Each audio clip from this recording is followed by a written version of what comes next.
worship and have my time with God. And I was listening to that song, and it is so relevant for the day. And just want to make sure I say I do not own the rights to that music, but I do love to share. But anyway, it's so relevant, so relevant for today. I just pray that we are all just taking in everything that's going on, and not allowing the change that's on the front, on the horizon, to put you in fear or anything like that. It's time for a change, and it's time for a change for so many reasons and in so many areas, not just what's going on with racism, but also how we are as a people. You look back and you look at everything that's associated with black people, and every connotation, every conversation, everything is of a negative context. And I'm just in such disagreement with that. However, I would not be forthcoming if I said that there was not change that we need to make as a people. There is change that we need to make, and it really starts with us. As I said before, we are such a divided people. We are so against each other. We are always so jealous and envious of what the other has, and we carry so proudly, which is sad to say, that crab in a bucket mentality. And instead of allowing our brothers and sisters to be elevated upon our shoulders and then pulling those up from the bottom once you get there, we just don't have that type of spirit towards one another, and it's really sad. Everything that we need as a black community, we go outside of our community to find. And it's sad to say, because no other culture know what we need. They can't, when we're spending all this money on hair and all these different things, they can't tell you anything about your hair texture, your hair type, your skin, nothing. We go to another culture for hair. We go to another culture for skincare products. We go to another culture to get eyebrows done and lashes and all of these, to get our nails done, and all these things that are not important, that we can live without. We spend our money building up other communities for things that we don't even need. And don't get me wrong, my hair is done now. As you can see, I got a million different colors in it. And, I braid, and people want braids, and, things of that nature, and all of that. But yet and still, it does not change the reality that everything that we need as a culture, we go out and we go to someone else to do. Now I must say that there are plenty of black beauticians and barbers and things of that nature, but and hopefully and prayerfully we are using them. But even in that, that doesn't make up half of where we're spending our money. So I just want to encourage us to not only take time to look at what's going on in the community with the police brutality and the deaths, but I need for us to pay attention what's going on in our community. Pay attention to what we're doing and how we are treating one another. Because divided we cannot stand. Divided we will fall. And it's sad to say that we are not taking the opportunity to enrich our communities with grocery stores and things that our communities need. It's just like, we go about our business and we don't care where we go, what we do, how we spend our money. We don't really pay attention to what we could have if we came together as a community. I love reading about Black Wall Street and how it was, even though that was not something ever taught to me in school. I never heard about it in school. That was research that we had to find on our own. There are things, we could have that again. If we had it once, we can have it again. And I'm praying for that change. I'm praying that we as a community come together and we band together and we are so unified that we can have our own gated communities. We can have communities where we don't even have to leave outside of our neighborhoods to find and get everything that we need. I dream of a community where our kids can play in the streets and they're not worried about, random gunfire. I dream about communities where we can come together and we as neighbors and we enjoy and uplift and beautify our living areas in our communities. I dream of a community where if one family is having a hard time, the community comes together and we make sure that family is taken care of. I dream of that. I would love for my grandbabies to experience that. But I can't do it alone. It takes a village. It takes all of us to decide that we want better for ourselves. Every community that's predominantly Black, you go in and you look at it and it's all ran down. The city doesn't really care about what the community looks like. The community doesn't care about what the community looks like.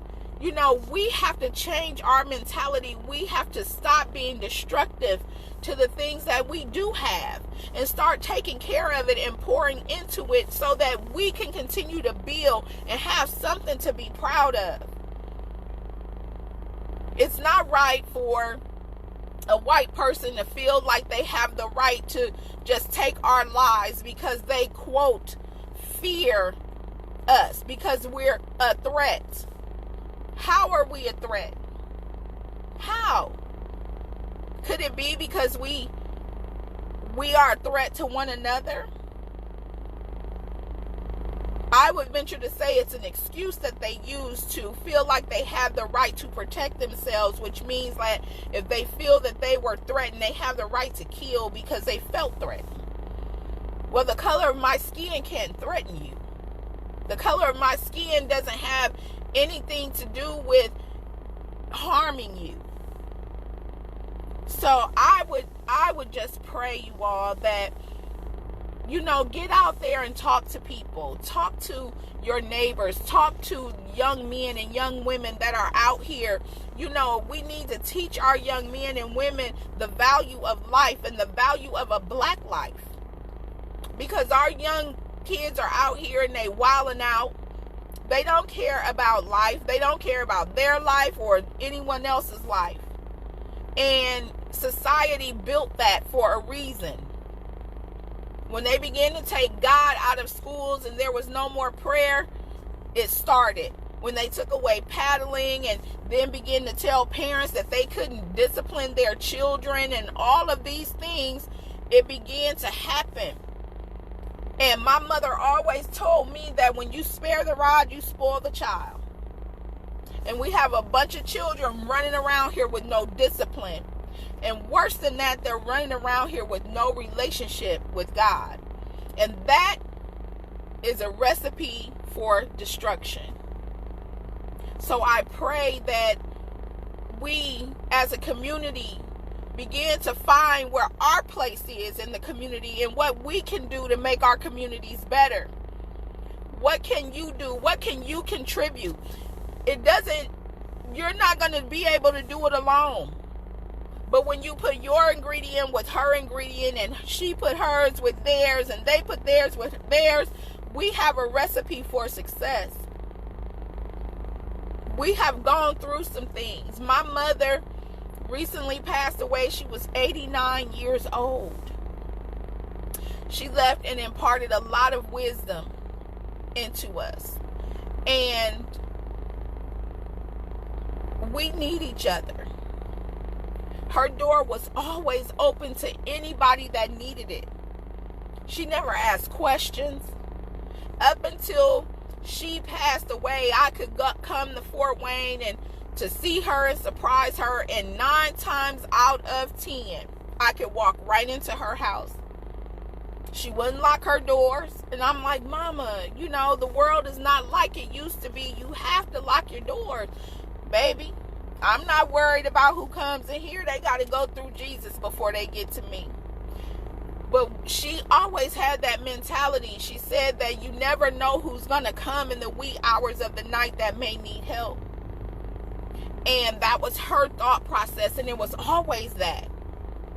I remember waking up as a young girl and stepping over people in our home because she would open our house up to just anybody that would come through the night and that was in a bad relationship, or, you know, that a young kid that had run away because they were being abused, or whatever the case may have been. And we have gotten away from that.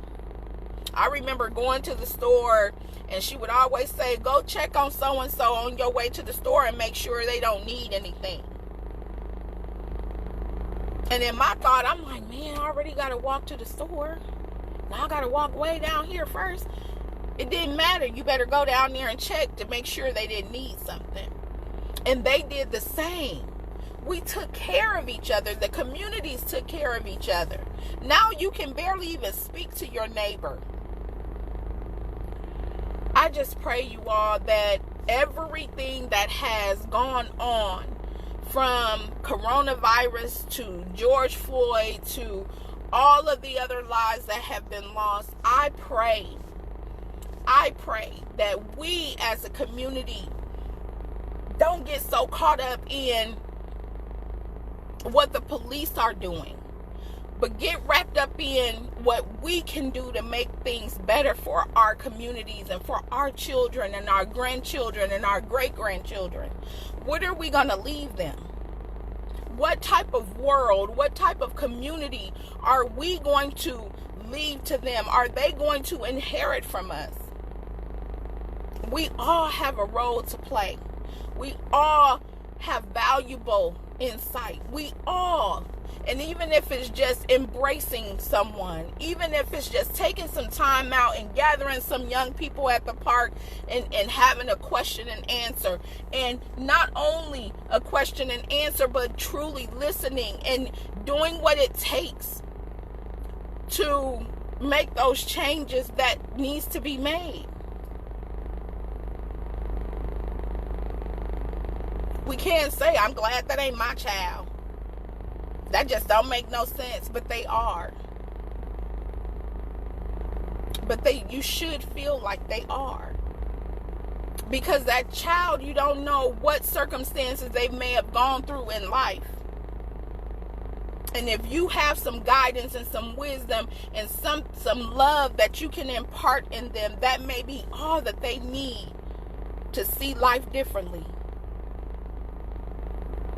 We say, you know, the kids, people that don't even teach their kids about respect and discipline and Jesus, and, you know, and that may be true. But you may be the only Bible. You may be the only word of God that child or that individual hear or see.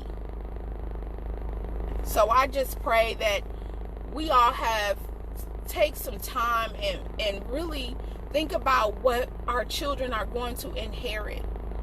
What are we going to leave them in way of a community? And start taking the initiative to make changes in the communities. We need to go to the communities that have abandoned buildings and are run down and begin to beautify those areas. Begin to breathe life into them. I just pray that everyone just takes time out to really think about where we are. Change is on the horizon. It is, and it's coming. It's coming. We've endured and we've gone through for 400 plus. But now it's time for change. but not just out there. It's time for change in here and in here. It's time to break the chains and the mentality, that slavery mentality, that less than mentality, that minority mentality. I am a child of the Most High God. There is nothing minority about me. So I pray that you all have a wonderful day. And I just pray that something I said sparks a change in you. Sparks you a desire to make a change. May God bless and keep. Hey sis, I see you. Hey Ryan, it's good to see you. May God bless and keep you all. Have a wonderful Friday and a blessed, protected, prosperous, productive rest of your weekend. God bless.